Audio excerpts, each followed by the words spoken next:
The first and best victory is to conquer self.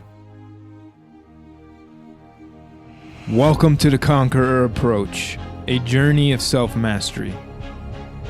To cultivate our mind, body, spirit, financial literacy, and allow our light to shine upon the world. Brought to you by me, your host, U.S. Navy submarine veteran and entrepreneur, Musa Mikkel. Let's conquer.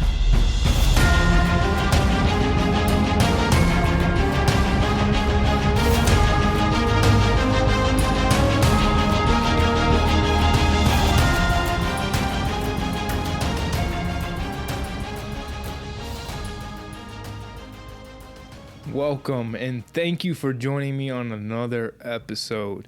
I appreciate you. And we're going to talk about meditation and stillness. Going to get real zen up in here. And you know, I like starting off with a quote. So here's one by Blaise Pascal. All of humanity's problems stem from a man's inability to sit quietly in a room alone, end quote. That's pretty deep. You might agree with it or not, but I'd like it. I think it's a good quote. Now, what is meditation?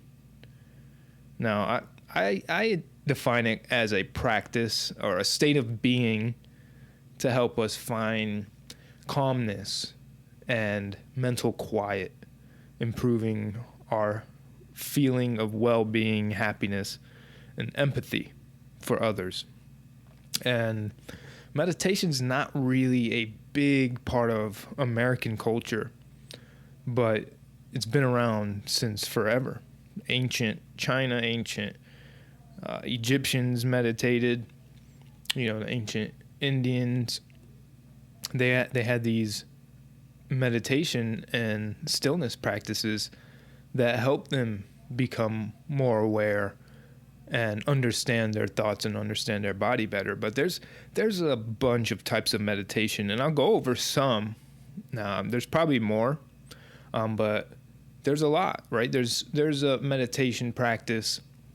Now everyone probably thinks, well, at least I did, meditation was just like sitting, you know, cross-legged somewhere, making hum noises and just hearing bells or whatever, and not really understanding the depth of meditation. It's much more than just humming and sitting on the floor.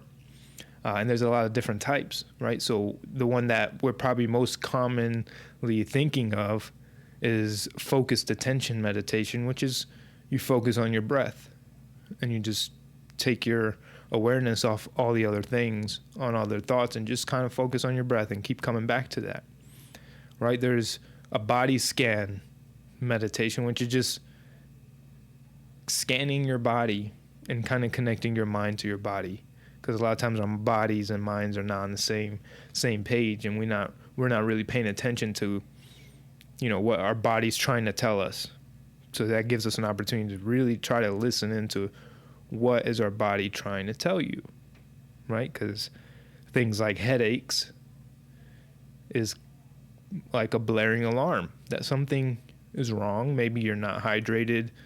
Maybe you got hit in the head. I don't know. Maybe something's going on.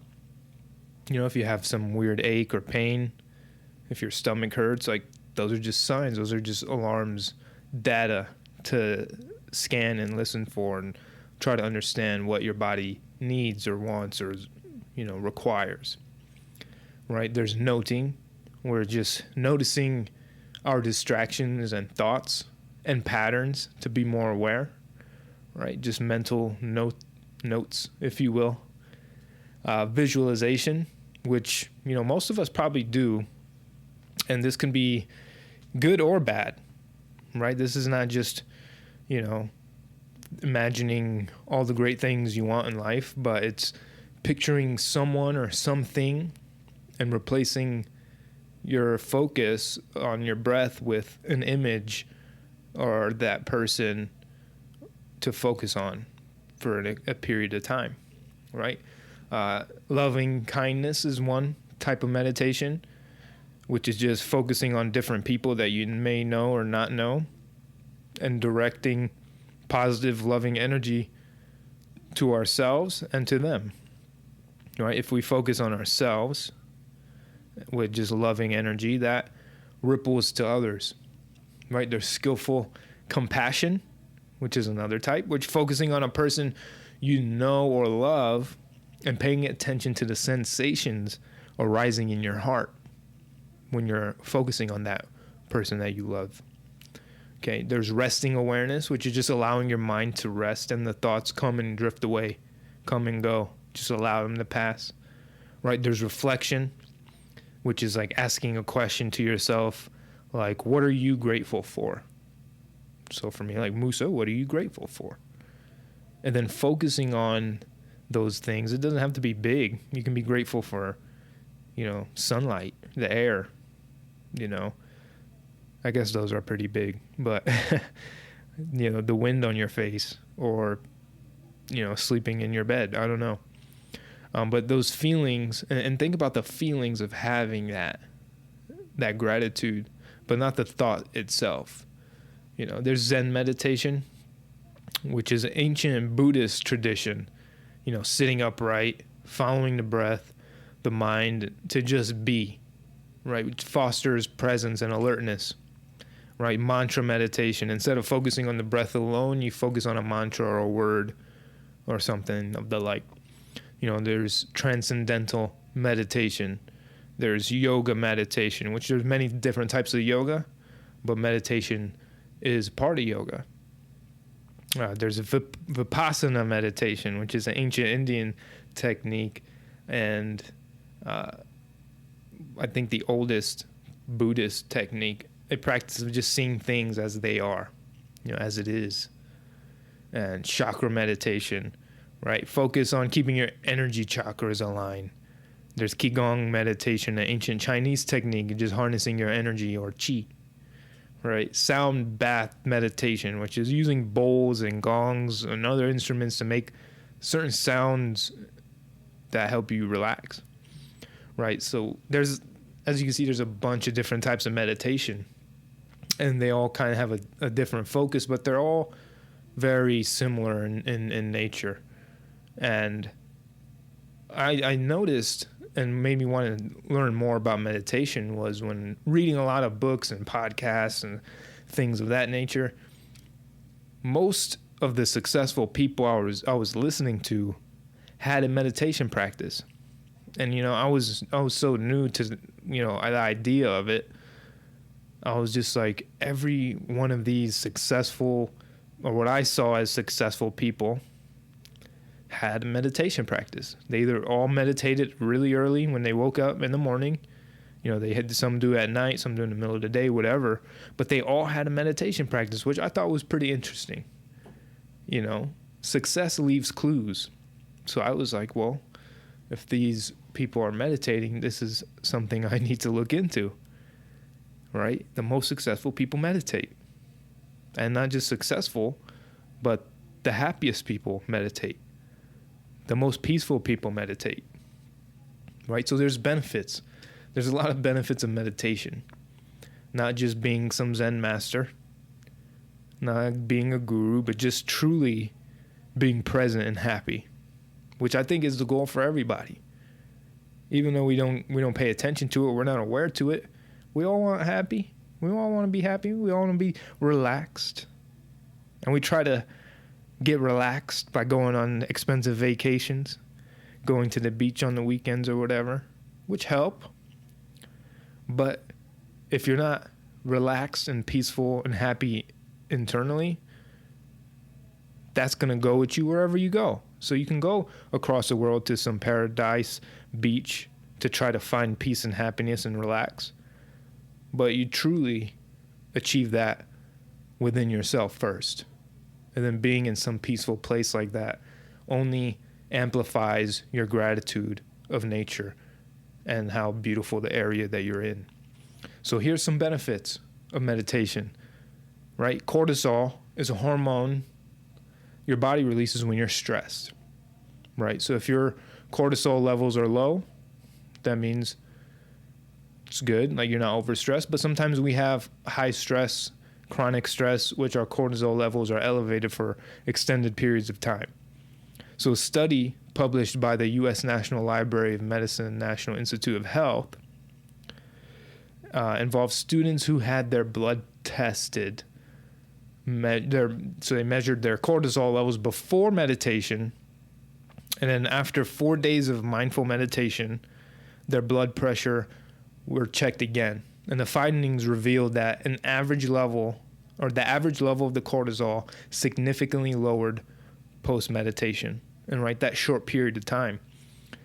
So that's good. We don't want our cortisol levels to be high, because when your cortisol levels are elevated, you're in that state of stress, right? Your body actually shuts off the immune system, right? So that's why stress is linked to more sickness and disease, because your body's not really fighting those sicknesses and diseases because it's stressed out. And when your body is stressed out, it goes into fight or flight mode, which shuts off your immune system and focuses on your limbs so you can escape, right? Or fight. So your immune system is not the highest priority. And then when you're in a chronic state of that, you get sick a lot, or you get diseases, right?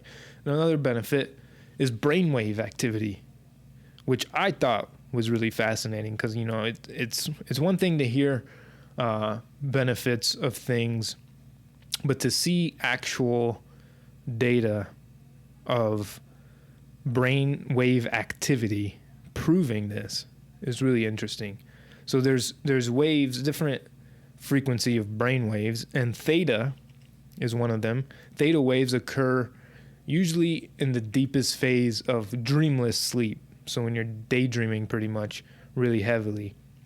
And then there's alpha wave, which occur when you're in kind of idle state, kind of moderate daydreaming.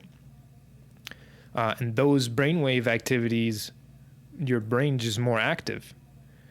And when there's neuroscience studies showing the brainwave activity increasing during meditation and after meditation. Okay, so in a 2009 study published by the Journal of Neural Image, Eileen Luter is a researcher in the Department of Neurology at the University of California and Los Angeles School of Medicine, compared the brains of 22 meditators and 22 non-meditators at the same age. And her results showed that meditators had more gray matter in the region of their brain that are imperative to attention, emotion, regulation, mental flexibility, learning, memory, cognitive processes, motor control, balance, precision, coordination. You get the point. All these areas in your brain were more active. So your brain restructures itself when you do this on a habitual basis. Your brain is rewiring itself in this state. And the more it's practiced, the easier it will be to be in a deep, relaxed state. Not just when you're sitting down meditating somewhere, but throughout your whole day, when you're doing anything. Overall, we become more calm and alert and emotionally aware to ourselves and others, in tuned, right? We're clear-minded, which will all lead to being happier in our day-to-day life, right? We are able to make better decisions. We're able to communicate better because we have more clarity on what we're feeling. We're more, we're more in tuned, so we're able to identify those things a little bit better. And obviously, you're in a more peaceful state, regardless of what you're doing, whether you're in traffic, whether you're working, whether you're hanging out with friends, whether you're hanging out with family, and you're raising your blood pressure and you can't stand them, and you're about to beat them up or beat up your kids. You can that meditative practice can just show up in those moments, right? The more habitualized it is, before you're about to flip out on your friend or your family or whatever or whoever, you might be able to take a few breaths, few quick breaths, and that might change the entire trajectory of your next interaction. Meditation just helps you being present in the moment. It helps you get into a state of gratitude and appreciation, which is the highest expression of humanity. Right? Live now. And don't let a moment slip by unconsciously, because life is just made up of our moments. And the more moments we let slip by unconsciously, those are all missed opportunities. The more we allow time to slip by and time to pass us by, the more we're wasting our precious gift of time on this earth. And you can practice these things in the car, taking a walk, at work, at home, doing the dishes, wherever, whenever. Meditation is a state of the being. So check out some resources for meditation. And it doesn't have to be something insane, right? Zen masters can meditate for hours a day. I think the Dalai Lama meditates for like 6 hours a day. But you don't have to do that, because even a short 3 breaths can change your physiology. 3 short breaths with intention can change your state of mind. 5 minutes can change your day. 10 minutes can change everything.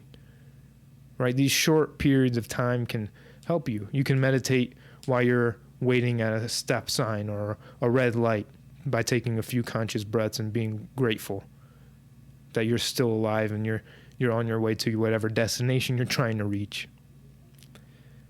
I recommend reading the book The Untethered Soul by Michael Singer. The Untethered Soul probably opened up a lot of explanation on why this is so powerful and why it can be powerful and the purpose behind it. So you're not just sitting there aimlessly, but you actually understand why you're doing it. And I'm gonna be honest, I've been struggling with meditation for quite a while. I've been knowing its value and its ability to change our health and the state of our lives. But it is a struggle to get started, right? It is difficult, right, to start any habit that you're not used to doing. But just do it. A few minutes a day. And if you miss one day, it's okay. Just start back up. Don't shame yourself. Just notice why you missed it. Why did you stop? Why didn't you do it? Be honest with yourself and move on. Because that in itself is a philosophy of meditation, not living in the past or the future, but being in the moment. So check out The Untethered Soul by Michael Singer. And there's a few apps that will definitely help you get started. I use an app called Oak, like oak tree, but just Oak. Headspace is a really big one that I know a lot of people use. I've used it. It's a great app. And there's another one called Calm. So check out these apps. You don't even have to check out the app if you don't want to pay for any of the apps or anything. You know, just go on YouTube. There's millions of guided meditations and, you know, videos of explaining how to get in a deeper meditation. And it's a practice. I'm nowhere near where I want to be with meditation, but I know I just have to keep doing it and keep learning and keep understanding the importance of the principles that are taught in meditation. And I wanted to share that with you. I want to share it with you because there's so much noise, so much distraction, so much bull going around. There's always going to be something trying to get your attention. We live in a world where just marketing, there's a lot of marketing, a lot of manipulation. There's a lot of people that want your attention. And we simply can't give all of our attention everywhere people want it to go. We have to take control of that. We have to be mindful of where our attention goes. Energy flows. Now, thank you. Thank you for tuning in. Thank you for listening. I appreciate you. And have a peaceful day and week and life. Until next time. That is all for this episode. Thank you for tuning in. If you found any value in this episode, someone you know will also. Please share, subscribe, leave a rating and review so we can reach more people, have a farther ripple, and a larger impact. Stay grateful.